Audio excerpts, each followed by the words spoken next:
नमस्ते, सदा वत्सले मातृभूमि में हम लोग यूएस भारत के रिलेशन पर चर्चा करने वाले हैं।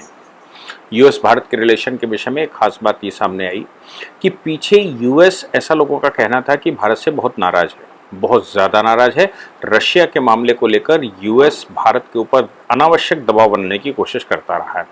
ये भी देखने में खूब आया है कि यूएस के कभी डिप्टी कमिश्नर, कभी ये पता नहीं कौन कौन भारत में आकर ये तक कहते रहे कि जब चाइना आपको मारने आएगा तो फिर हम बचाने आएंगे, रशिया आपको बचाने नहीं आएगा। यानी कि इतनी बड़ी बड़ी बातें यूएस के इनवॉइस भारत में करते रहे। उसका कारण रहा होगा कि भारत की जो नेतृत्व है आज की तारीख में, उस नेतृत्व की क्षमताओं को पहचानना चाहते होंगे, क्योंकि उनको ये हमेशा से लग रहा होगा, अभी तो खासतौर से लग ही रहा होगा कि भारत इस समय हो सकता है वैसे ही नेतृत्व में हो जैसा आज से 8 साल 9 साल पहले था। यानी कि जरा जरा सी बातों में घबरा जाता था। यहाँ तक कि क्वाड जो भारत के साथ 4-5 देशों के साथ शुरू हुआ था, उस क्वाड के विषय में भी चाइना ने भारत पर दबाव बनाया था और ये कहा था कि क्वाड को हिंद महासागर में बुलाना चाइना के इंटरेस्ट के खिलाफ जाता है। इसलिए चाइना ने भारत को समझाया।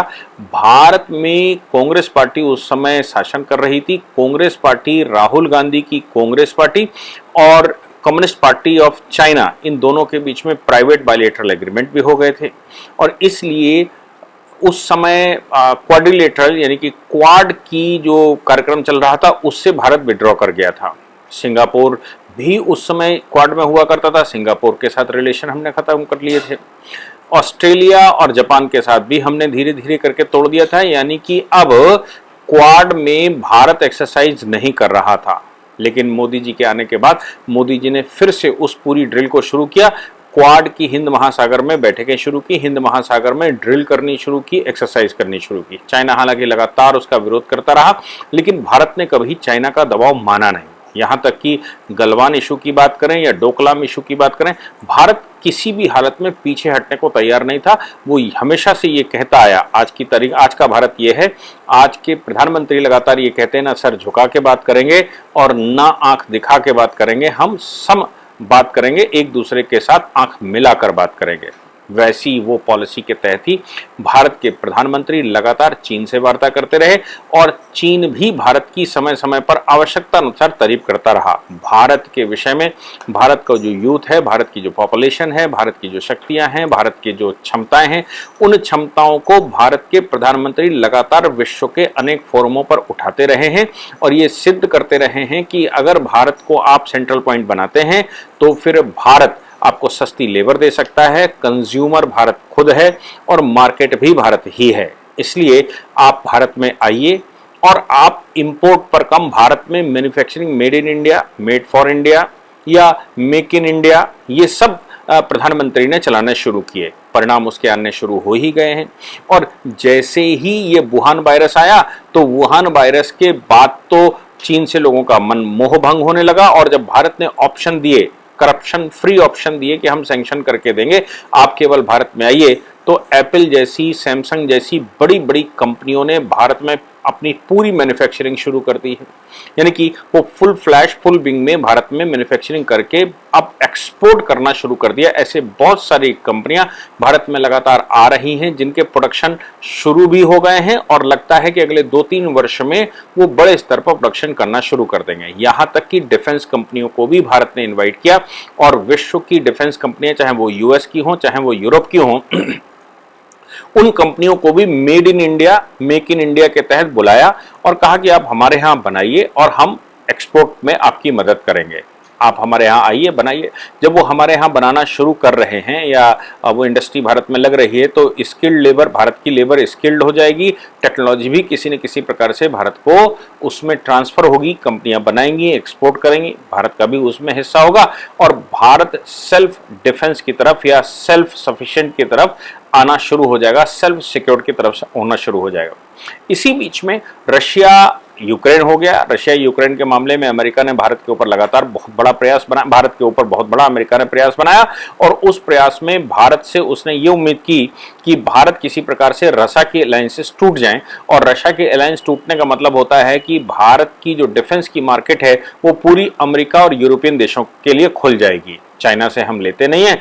रशिया हमारा मेजर पार्टनर है और रशिया इस समय अगर भारत ये गलती कर जाए कि वो रशिया के खिलाफ खड़ा हो जाए तो फिर रशिया से उसके संबंध तल्ख हो जाएंगे। भारत की अपनी मजबूरियां हैं और वो ये है कि रशिया को हम कभी नहीं चाहेंगे कि वो चाइना के साथ खड़ा हो जाए। हम कभी नहीं चाहेंगे कि भारत चाइना का जब आपस में कन्फ्लिक्ट चले तो रशिया किसी भी प्रकार से भारत का विरोध कर दे, क्योंकि रशिया और चाइना अगर एक साथ मिल गए तो हमारे लिए बहुत बड़ी दिक्कत खड़ी होने वाली है।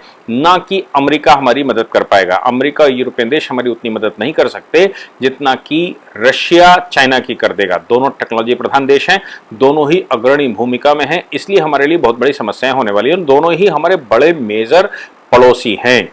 इसलिए भारत ने तय किया कि हम रशिया के साथ संबंध तो नहीं तोड़ सकते, यहां तक कि रशिया को पैसे की आवश्यकता है इस समय, क्योंकि विश्व से संबंध तोड़े जा रहे हैं, उसको अलग थलग करने की कोशिश की जा रही है। तो भारत ने उनसे इंपोर्ट बढ़ा दिया, चाहे वो क्रूड ऑयल का इंपोर्ट हो या दूसरी टेक्नोलॉजी का इंपोर्ट हो या फिर हमने उनके हथियारों का इंपोर्ट भारत में बढ़ा दिया हो। मेक इन इंडिया के तहत हमने उनकी इंडस्ट्रियों को भारत में स्टैब्लिश करने के लिए बुलाया हो और उसका पेमेंट भी अच्छा खासा किया हो। ये सब कुछ हमने रशिया को पावर देने के लिए किया। उधर अमेरिका लगातार दबाव बनाता रहा, तो हम अमेरिका के साथ कभी विपक्ष में तो नहीं गए, ना ही हमने उसका कभी विरोध किया, लेकिन अमेरिका को हम लगातार कहते रहे कि हमारी सिक्योरिटी की अपनी चिंताएं हैं और भारत की यूनिक स्थिति है। उस यूनिक स्थिति में भारत रशिया के बगैर नहीं चल सकता। अमेरिका लगातार दबाव बनाता रहा और अब अमेरिका में अब जो नई बात आई, हालांकि अमेरिका पिछले कुछ समय से भारत को अपने पक्ष में मिलाने के लिए पूरी ताकत लगा रहा है। उस ताकत लगाने में अगर हम दो तीन बातें कहें तो वो ये है कि मक्की जो हाफिज सईद का रिलेटिव है, ब्रदर इन लॉ है, और लश्कर तैयबा का हेड हाफिज सईद है। मक्की को इंटरनेशनल ग्लोबल टेररिस्ट घोषित करने के लिए यूएनओ में भारत और अमेरिका ने साझे रूप में प्रस्ताव रखा है यूएनओ में। हालांकि वो प्रस्ताव पर अभी वीटो का इस्तेमाल चाइना कर गया है, लेकिन भारत ने उसके खिलाफ ये अच्छे से अमेरिका पूरा सहयोग हमारा कर रहा था कि वो al Qaeda sanction committee UN security council की जो है उसमें इसको डाल दे। लेकिन इस प्रस्ताव को हालांकि हमें सफलता नहीं मिली, लेकिन अमेरिका के ही सहयोग से मई 2019 में इंडिया ने बड़ी डिप्लोमेटिक जीत हासिल की थी, जिसमें कि पाकिस्तान बेस्ड जैश ए मोहम्मद के चीफ मसूद अजहर को ग्लोबल टेररिस्ट घोषित करवा दिया था।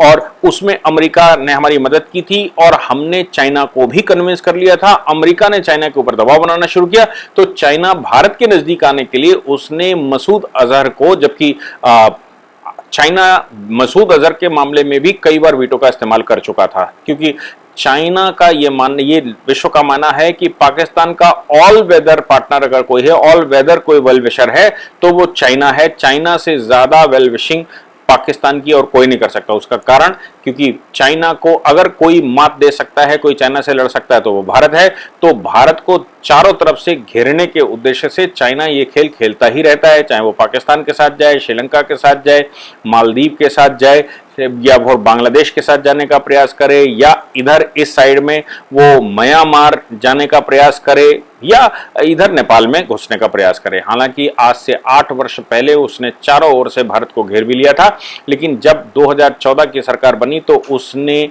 नेवर लुक फर्स्ट, पड़ोसियों को पहले संबंध बनाना और उनको तरजीह देने के उद्देश्य से वो सारे काम करने शुरू किए ताकि चाइना वहां से धीरे धीरे हट जाए। परिणाम भी आए और चाइना वहां से हिंद महासागर से धीरे धीरे हटता चला गया। एक अकेला चाइना अब अगर कहीं है तो वो नेपाल में थोड़ी बहुत उसकी मौजूदगी है, लेकिन नेपाल लगातार उससे अपना कन्ना काटने की कोशिश कर रहा है। इधर पाकिस्तान से उसकी दोस्ती है। पाकिस्तान चूंकि बना ही भारत को फतेह करने के लिए था, पाकिस्तान का वो टुकड़ा लिया ही जिन्ना ने ये कह के था कि हम हिंदुस्तान को फतेह कर लेंगे, हमें सेनाएं और हमें शक्ति दे दीजिए, हम सेनाएं यहां पर बनाएंगे और फिर भारत को फतेह कर लेंगे। इसलिए पाकिस्तान तो अपने वजूद को ही समाप्त कर रहा है हिंदुस्तान को जीतने के चक्कर में। लेकिन भारत ने अमेरिका के साथ मिलकर जैश ए मोहम्मद के मसूद अजहर के खिलाफ सफलता हासिल की। और ये जो मक्की है, मक्की के मामले में इसका पूरा नाम है अब्दुल रहमान मक्की। ये मक्की के मामले में ग्लोबल टेररिस्ट तो हम घोषित नहीं करवा पाए, लेकिन यूएसए ने इसको अपने यहां टेररिस्ट घोषित कर दिया है, उनके यहां ये टेररिस्ट है। अब अमेरिका ऐसे करके सामने आ रहा है, लेकिन उधर दूसरी तरफ व्हाइट हाउस ने जो आज बयान दिया वो बयान काबिले तारीफ है, उसको समझना चाहिए।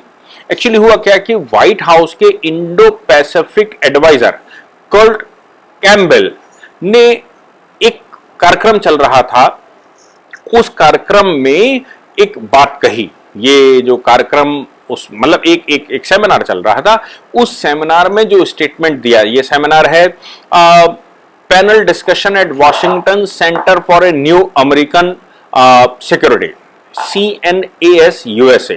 मैं फिर से बता रहा हूं, panel discussion at Washington based, मतलब में पैनल डिस्कशन हो रहा था Center for a New American Security, CNAS US।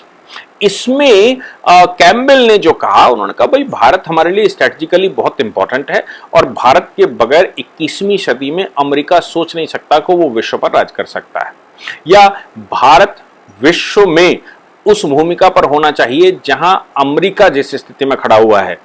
इस बात को बताते हुए उन्होंने कहा कि भारत से बड़ा इंपॉर्टेंट कंट्री आज की तारीख में विश्व में हमारे लिए कोई और नहीं है। दूसरा जो उन्होंने कहा कि सिक्योरिटी मामले में हम भारत को वो स्टेटस देना चाहते हैं जो इजराइल को हमने दे रखा है, हम वो स्टेटस देना चाहते हैं जो हमने फ्रांस को दे रखा है। अब इजराइल को स्टेटस का मतलब ये हो गया कि अमेरिका की जितनी सिक्योरिटी है उतनी सारी टेक्नोलॉजी उन्होंने इजराइल को दे रखी है। इजराइल छोटा सा कंट्री जरूर है, लेकिन उसके पीछे अगल बगल के 50 देश, इस्लामिक देश पड़े हुए हैं। वो 50 के 50 इस्लामिक देशों को अकेला सबको कंट्रोल करता है और सबके ऊपर भारी है। इसलिए अगर इस्लामिक कंट्रियों के दो बड़े दुश्मन माने जाते हैं तो वो यहूदी और हिंदी माने जाते हैं।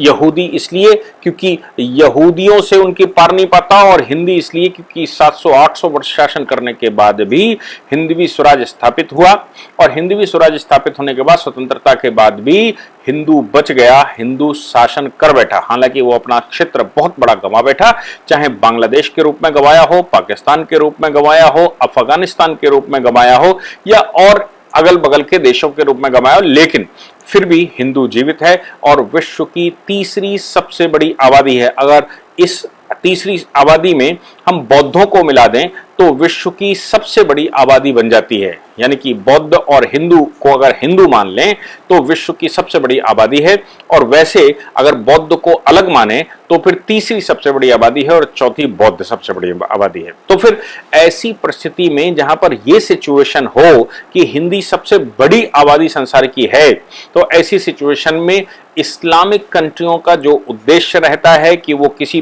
तरह से लैंड जिहाद करके, यानी कि वो भू राजनीतिक आंदोलन करके जमीन पर कब्जा करें और अपने समविचार सरकारें बिठा लें और इस्लाम को स्थापित कर लें, वैसा नहीं कर पाए। इसलिए उनके मन में कहीं ना कहीं दो चीजें, इजराइल और भारत, खटकता ही रहता है। इजराइल जो 1948 से पहले कोई एग्जिस्टेंस में नहीं था, एग्जिस्टेंस में आया, अमेरिका ने अपने सारी टेक्नोलॉजी उसको दे डाली, और इजराइल ने जो इन्वेंशंस किए वो अमेरिका से भी 4 कदम आगे निकल गया। हालांकि दोनों की पार्टनरशिप लगता है ऐसी है कि अमेरिका इजराइल को और इजराइल अमेरिका को पूरी टेक्नोलॉजी एक दूसरे को देता है। इसलिए इजराइल भरे खाड़ी के बीच में बैठकर पूरी खाड़ी में पूरे 50 मुस्लिम देशों को अकेला देता बताता है। उस स्टेटस पर अमेरिका भारत को ले जाना चाहता है। मैं नहीं जानता उद्देश्य क्या है, लेकिन मुझे लगता है कि उसका कारण एक है कि एक तो ये रहा होगा कि रशिया से किसी तरह से जो डिपेंडेबिलिटी है भारत की वो खत्म हो, और दूसरा चाइना उनका अगला टारगेट है। रशिया के बाद उनका सबसे बड़ा टारगेट अगर कोई है तो वो चाइना है, और चाइना भारत से पिछले 70 वर्ष से लड़ रहा है।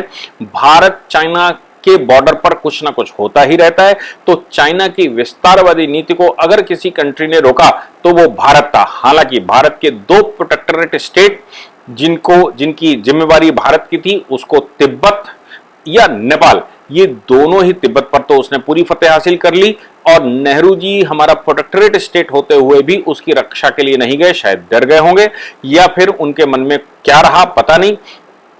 इसी प्रकार से नेपाल भी हमारा प्रोटेक्टोरेट स्टेट कभी हुआ करता था, नेपाल भी चाइना के नजदीक जाता चला गया, भारत आगे नहीं बढ़ा। लेकिन पिछले 8 वर्षों में जिस प्रकार से मोदी जी की सरकार ने इन विषयों पर काम करना शुरू किया, उनसे ये पता लगता है कि भारत कितना संजीदा है।